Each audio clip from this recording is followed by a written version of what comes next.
Hello students. तो हमने कल पढ़ लिया था जो कूलम्ब्स लॉ हमने पढ़ा था। कूलम्ब्स लॉ का डेरिवेशन सबको याद होगा। ठीक है, एक बार मैं यहाँ पे लिख देता हूँ क्योंकि उसी से अब आगे बढ़ेंगे। F is equal to 1 upon में 4 pi epsilon not into q1 q2 upon में r स्क्वायर।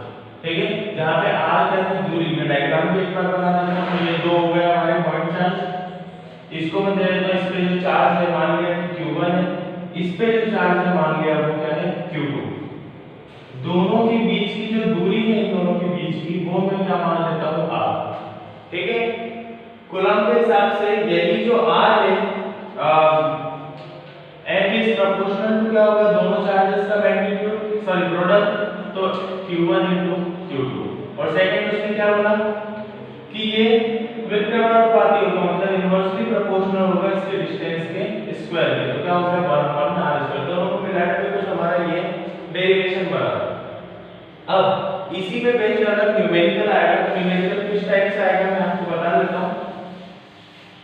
न्यूमेरिकल मान लो कि क्वेश्चन है, क्वेश्चन में उसने बोला है कि हमारे पास दो चार्जेस हैं। ठीक है, एक वैसे भी प्रबोध में एक क्वेश्चन है जो कि पूछा भी गया है एक बार, जिसमें उसने बोला है कि हमारे पास दो चार्जेस हैं। ठीक है, दो स्फेरिकल बॉल्स हैं, ये हो गई और ये दूसरी बॉल ये हो गई।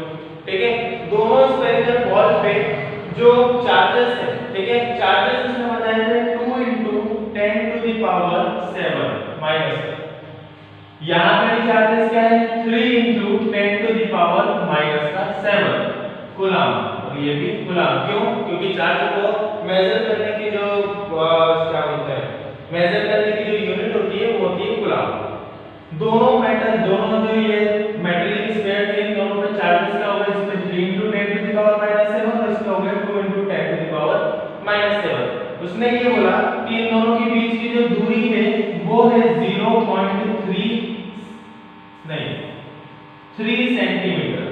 ठीक है, दोनों के बीच की जो दूरी है वो कितनी है 3 सेंटीमीटर है। तो हमें यहाँ पे क्या निकालना है, फोर्स निकालना है कि इन दोनों के बीच में फोर्स एक्ट क्या करेगा। ठीक है, अगर इस टाइप का क्वेश्चन आएगा तो हम सबसे पहले क्या लगाएंगे, जैसे ही दो पॉइंट चार्जेस की बात करता है तो हम क्या करेंगे यहाँ पे कूलम्ब्स लॉ। कूलम्ब ने क्या बोला था F = 1 अपॉन में 4 pi epsilon not into q1 × q2 upon में r स्क्वायर। अब यहाँ पे किन चीजों की हमारे पास वैल्यू है, तो q1 की वैल्यू है ये, q2 की वैल्यू है ये, दोनों की वैल्यूज मैं यहाँ पे नोट कर दूंगा। उसके बाद r की वैल्यू क्या है यहाँ पे 3 सेंटीमीटर। सेंटीमीटर कोई यूनिट स्टैंडर्ड यूनिट नहीं है, तो इसको मैं मीटर में चेंज करूंगा। तो 3 सेंटीमीटर इज इक्वल टू क्या हो जाएगा 3 अपॉन में 100 मीटर। कन्वर्जन तो आता ही होगा, इसको मैं क्या लिखता हूं 0.3 मीटर। ठीक है, ये हो गया 0.3 मीटर हमारी डिस्टेंस हो गई। यहां पे हमने क्या करा था, बाकी का फार्मूला हमें बनाइए। कल अगर याद हो तो मैंने यहां पे एक नोट लिखा था, नोट क्या था कि 1 अपॉन में 4 पाई एप्सिलॉन नॉट एक कांस्टेंट होता है जिसकी वैल्यू क्या होती है 9 × 10⁹। इसका मतलब क्या है कि यहां पे जहां पे भी हमें 1 अपॉन में 4 पाई एप्सिलॉन नॉट दिखेगा उसकी जगह उसको मैं रिप्लेस कर दूंगा एक न्यूमेरिकल वैल्यू से। वो न्यूमेरिकल वैल्यू क्या है यहाँ पे 9 × 10⁹। तो अब देखो फार्मूले में मैं सारी चीजें पुट करता हूं। सबसे पहले F is equal to 1 upon में 4 पाई एप्सिलॉन नॉट की जगह पे क्या लिखेंगे 9 × 10⁹। ठीक है, इसके बाद 9 × 10⁹ लिखने के बाद q1 × q2, तो यहाँ पे मैं लिखता हूँ 2 × 10⁻⁷ मल्टीप्लाई 3 × 10⁻⁷। इसको डिवाइड करेंगे, डिवाइड किससे करेंगे r का स्क्वायर मतलब 0.3 का स्क्वायर, ये हो गया 0.3 का स्क्वायर। ठीक है, अब मैं यहाँ पे एक बेसिक सा आइडिया दे देता हूँ करना क्या है। 9 2 और 3 ये तीनों क्या है स्टैंडर्ड यूनिट से, मतलब 9 2 और 3 का डायरेक्टली मल्टीप्लाई किया जा सकता है। और यहाँ पे देखेंगे हम 10 और 10 तीनों बेस सेम है तो इनकी पावर क्या हो जाएगी प्लस हो जाएगी। लास्ट में 0.3 का स्क्वायर क्या होता है 0.09। ठीक है, मल्टीप्लाई करोगे तो ये 0.3 का स्क्वायर किया जाएगा।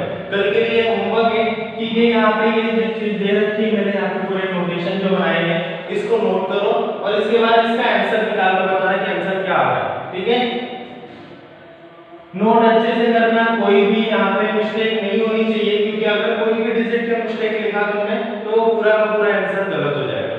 ठीक है, ये नोट कर लेना। इसके बाद हम कूलम्ब्स लॉ के आगे बढ़ते हैं। कूलम्ब्स लॉ पे बेस्ड हमने न्यूमेरिकल देख लिया है। इसी के बाद कूलम्ब्स लॉ में आगे बढ़ते हैं। अब आते हैं हम चार्ज के दूसरे पार्ट पे।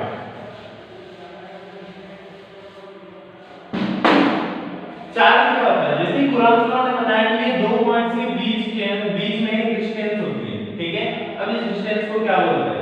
यहाँ पे एक पॉइंट उठ के आता है, ठीक है, जो आगे काम भी आने वाला है, वो है ई डी एम। ठीक है, ईडीएम। ईडीएम क्या है? इसको अगर मैं फुल फॉर्म लिखता हूं तो इलेक्ट्रिक डाइपोल और मूवमेंट। Electric dipole movement. ठीक है, इलेक्ट्रिक डाइपोल मूवमेंट आखिर होता क्या है? तो जब भी कहीं पे ऐसी कंडीशन बनती है कि दो पॉइंट चार्जेस हमें दिए हुए हैं, तो इलेक्ट्रिक डाइपोल मूवमेंट उसमें क्या होगा उसका ये मैं बताता हूं। इन दोनों पॉइंट चार्जेस पे मान लो इस पे प्लस क्यू चार्ज है और इस पे माइनस क्यू चार्ज है, तो इन दोनों पॉइंट चार्जेस में से किसी एक पॉइंट चार्ज का चार्ज मतलब क्यू और उसके मल्टीप्लाई में उसके बीच की डिस्टेंस, तो यहाँ पे डिस्टेंस हम क्या लेते हैं 2a। इसी को क्या बोला जाता है? इलेक्ट्रिक डाइपोल मूवमेंट, जिसको मैं p से डिनोट करता हूं। ऐसा हमने एक बार वापस बता देता हूं।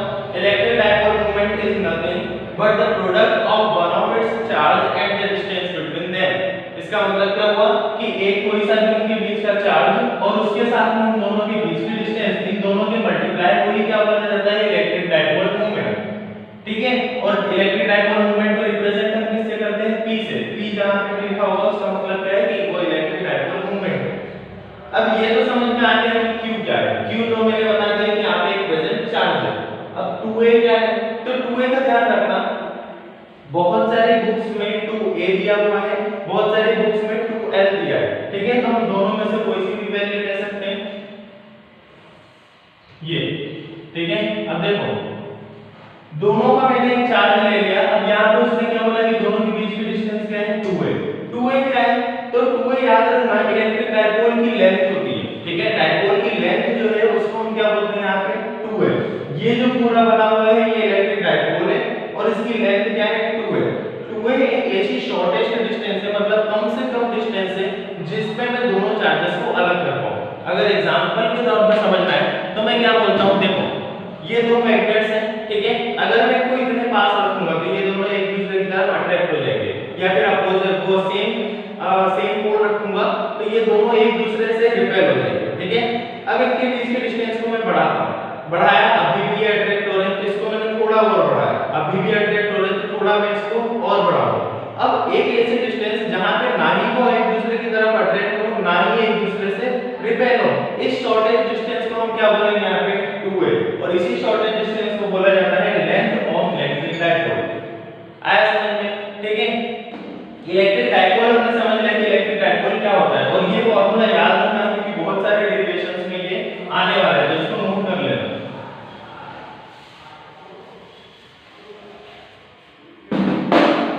देखो इलेक्ट्रिक डाइपोल की अगर मैं बात करूं तो मैंने यहाँ पे इलेक्ट्रिक डाइपोल बना दिया जिसकी लेंथ क्या है? 2a। अब जो आगे डेरिवेशंस आने वाले हैं, कल जो हम डेरिवेशन करेंगे वो है अक्षीय स्थिति का, या फिर मैं बोल सकता हूं अक्षीय स्थान का। डाइपोल के अक्षीय स्थान में हम क्या निकालेंगे? विद्युत क्षेत्र की तीव्रता।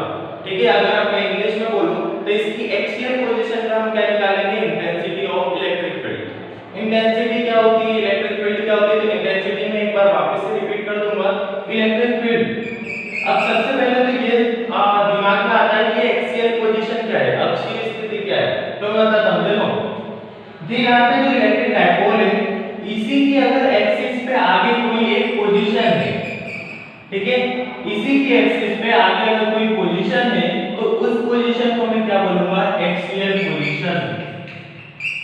एक्सियल। ठीक है, या फिर हम क्या लिख सकते हैं? अक्षीय।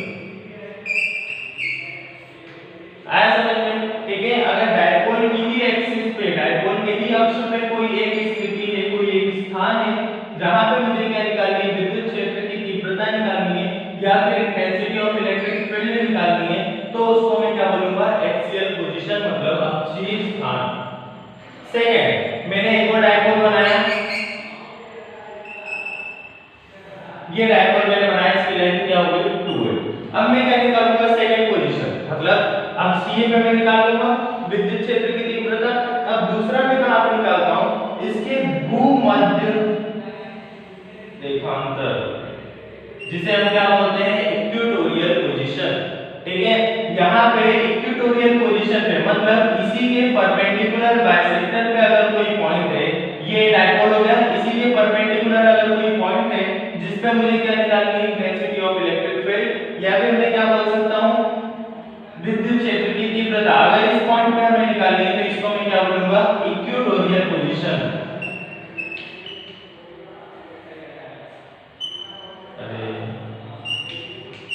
इक्वेटोरियल या फिर भूमध्य रेखीय, ठीक है, भूमध्य रेखीय स्थान, या फिर हम इसको क्या बोल सकते हैं इक्वेटोरियल पोजीशन। इस इन दोनों पे हम क्या निकालेंगे इंटेंसिटी ऑफ इलेक्ट्रिक फील्ड या फिर विद्युत क्षेत्र की तीव्रता।